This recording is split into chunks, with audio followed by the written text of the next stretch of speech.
Okay, I'm getting ready to drive some tomato sticks today. That wind the other day come along, kind of pushed them up. And they all standing back up pretty today, thank God. So I'm gonna drive a few sticks to keep them that way. This old ground is kind of so soft, it's easy to drive. Just a couple of licks. But I found out if you drive them very deep, it's hard to get them up once they've been there for a good while.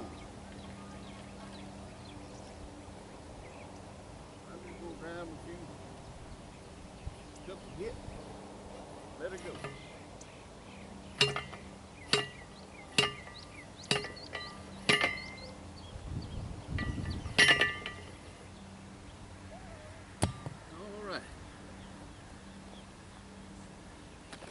Something I want to show y'all right quick.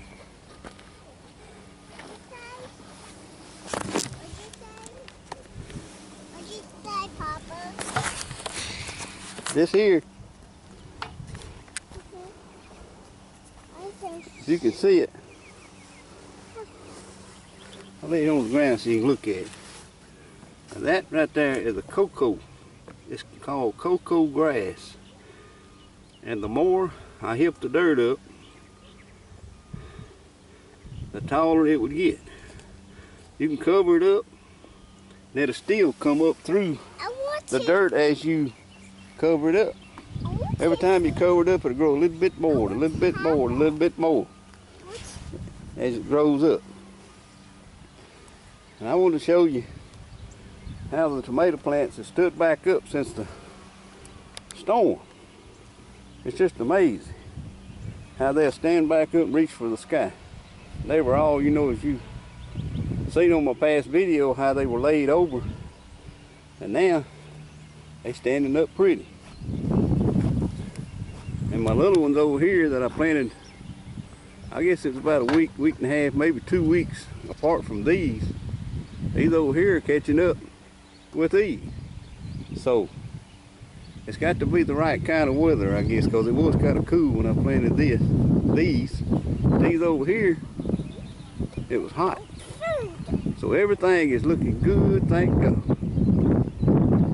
But I wanted to show you just a minute how I'm pruning this year. I've always went above the first cluster. But now, as you can see,